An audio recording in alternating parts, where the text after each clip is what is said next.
The capacity to fail safely depends on identifying what is sticky on each job site, and in turn, putting in place multiple layers of controls for when, not if, a failure happens. On a transmission job site, a lineman fell from his dead-end board before being saved by his fall protection.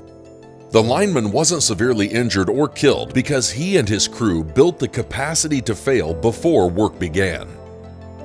But what controls were in place to allow him to fail safely? Let's start at the beginning of the day.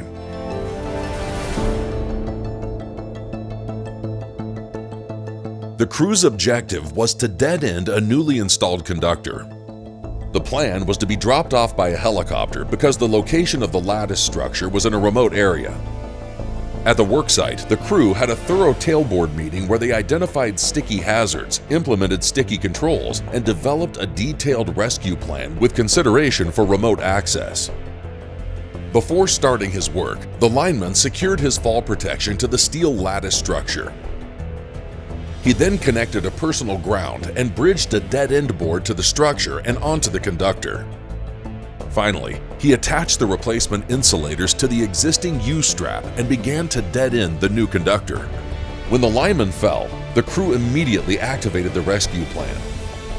The helicopter arrived and transported him to the hospital. He was later released from the hospital with minor injuries. Upon further inspection of why the failure happened, they discovered the U-strap suffered a stress crack and broke after years of rusting. Today, the journeyman lineman is alive and well. He can share his story because he and his crew implemented controls to fail safely. In other words, the capacity they built saved his life. The next time you're on a job site, take a moment to look at your work. Do you have the capacity to fail safely?